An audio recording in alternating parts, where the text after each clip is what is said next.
From UFOs to psychic powers and government conspiracies, history is riddled with unexplained events. You can turn back now, or learn the stuff they don't want you to know.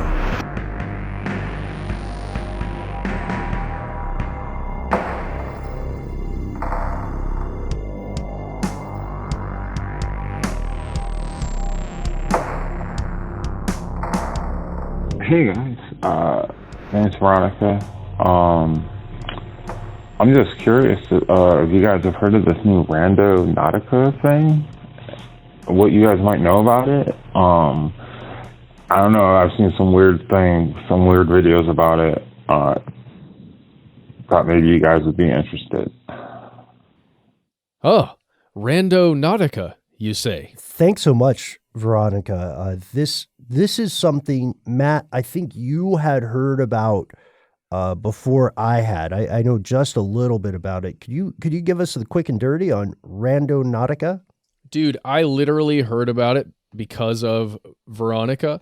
I read a story about a weird occurrence that had to do with this app and some users of this app, but I did not connect Randonautica and this story together.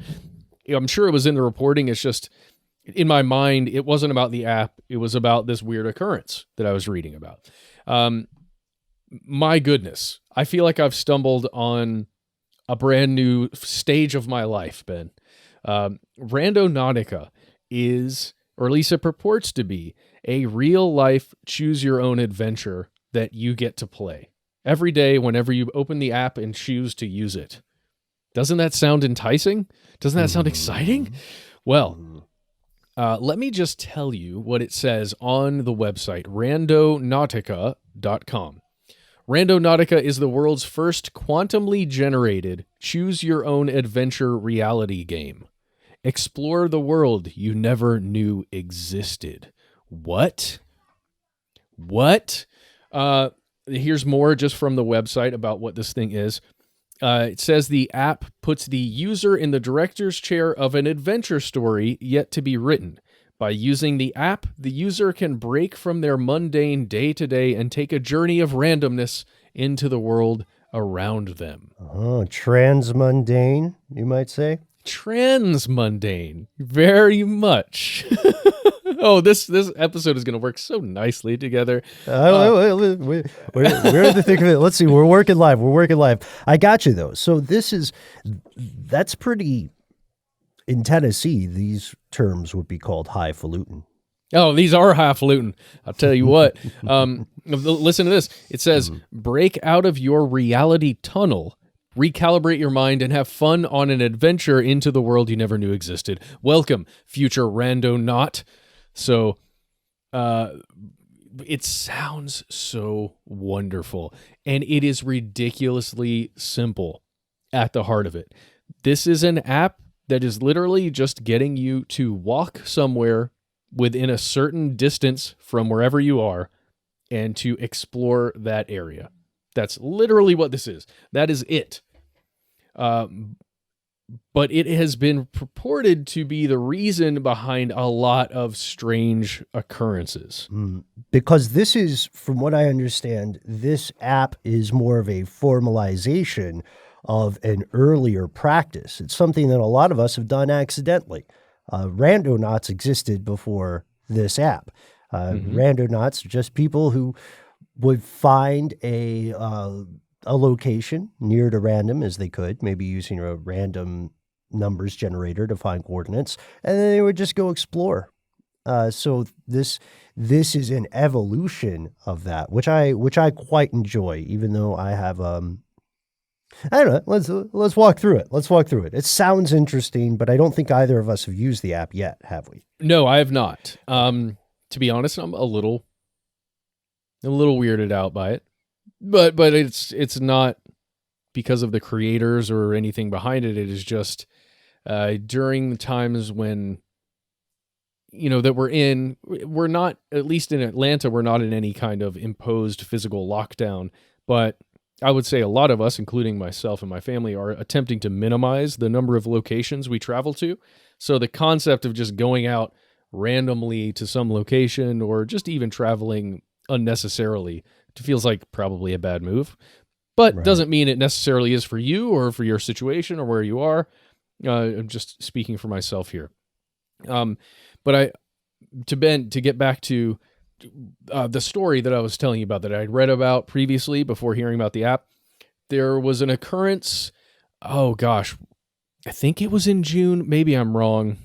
I don't know the exact date of this, but not long ago, a group of younger people were using this app out in West Seattle when they were just, exploring an area like the app tells you to do. You go to these random coordinates that are within, a certain, I believe is a certain radius of the user.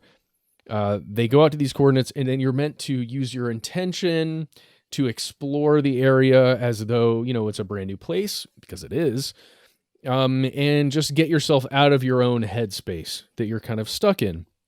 And they happened upon, I believe it was a bag of some sort that had the remains of two human beings, a 27-year-old and a 36-year-old. I believe one was male, one was female. And essentially they stumbled onto a homicide investigation, or they started a homicide investigation because of their exploration with this app. And that is very, very weird. Of course, it was captured for social media purposes, their journey, because that is one of the main reasons people are hearing about this. Is one of the main reasons there are 10, almost 11 million users of this app already, because it is very, very popular if you use social media, especially video social media sites and applications, to, film yourself using Randonautica and going out and exploring the world. And that's why there are so many occurrences, or it seems like there are so many strange occurrences, because of the frequency that this app is being used by people and documented as it's being used. Right, because you're not. It's a psychological manufacturing defect of the human experience, right? If you ever think, oh, I always get stuck at this red light. What you're remembering is just the times you've been stuck at the red light. What you're forgetting is every other time that you just sailed through and you didn't feel very persecuted by the universe or spotlit by the universe. Yeah, I think this works off that. We do know that it's been described as performance art, as multimedia storytelling. It reminds me a little bit. In some ways, it has what corporate types would call the DNA of immersive theater experiences. Things like the Latitude Society over in California, which we'll get into in another episode. Just sidebar, and please keep this on mic, Doc, but sidebar, Matt, have you heard of the Latitude Society? Latitude Society. No, I have not. Oh boy. Okay. It's a weird one. But Randonautica is doing something that's pretty fascinating. It reminds me of, remember No Man's Sky before that game came out? I remember the hype. I remember the hype too. I never played it. I felt really bad because I waited for one of our colleagues to play it and let me know what the deal was. But No Man's Sky essentially promised to be a game where the player is a spacefaring person, right? They have a spaceship and they're cruising through a universe of randomly designed worlds. And that sounds beautiful because, the game is writing itself around you. And Randonautica is sort of reframing the way you would encounter the physical world. It's not physically changing stuff about the world around you. It's kind of like a skin you could put on Google Earth or something. Yeah, yes, totally.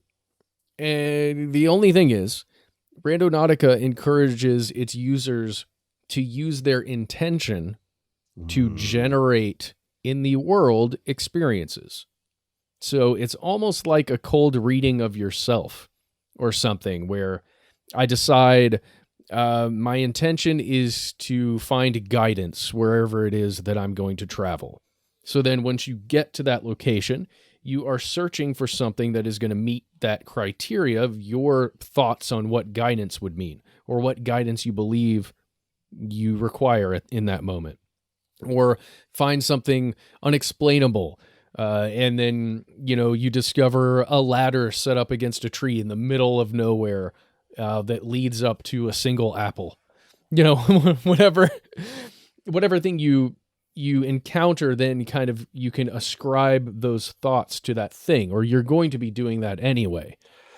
Yeah. And this has a shout out. Randonautica, they also ask you to choose entropy, right? Yes. Intention and entropy. Randonautica has a prominent connection to one of my favorite academic pursuits of the alleged spooky mental actions people are capable of. ESP, precognition, etc. We're talking about the Princeton Engineering Anomalies Research Program, or PAIR. PAIR had an experiment in 1998 and a number of other experiments supporting this idea that people can, to some degree, control random number generation through their thoughts, their focused thought, will, and attention alone. If you're a fan of the awesome McSweeney's DVD publication that used to come out regularly. It was like a DVD magazine or short films. You may remember at one time, McSweeney's and Wolfen distributed a bonus DVD from, I think it was PAIR, that asked you, the user, to view this recording at a specific time and see whether you could alter the results of the random number generators at PAIR itself, at Princeton. So this sort of stuff is fascinating. Now, of course, the more skeptical members of our audience today are going to point out the numerous holes in the methodology and problems with the process, sure. But still, it's fun to think about. So this is more and more an argument for Randonautica in my book. But man, Matt, what kind of data is getting captured here? Oh, right. They say there isn't data being collected. I'll actually let's go to their FAQ now. Support.randonauts.com. This is officially what they say. The application does not collect user data. The generated points, but never your starting point, are stored as anonymized information with no connection to you or your device. We utilize GPS only for your starting location and never run this permission in the background. Officially, that is what they say. Now that we're on the FAQ, can I do a few more, Ben? Please, by all means. The app keeps sending me to private property. What should I do? Enjoy the journey as close as you can get to the destination without trespassing. Observe the surroundings as closely as you are comfortable with.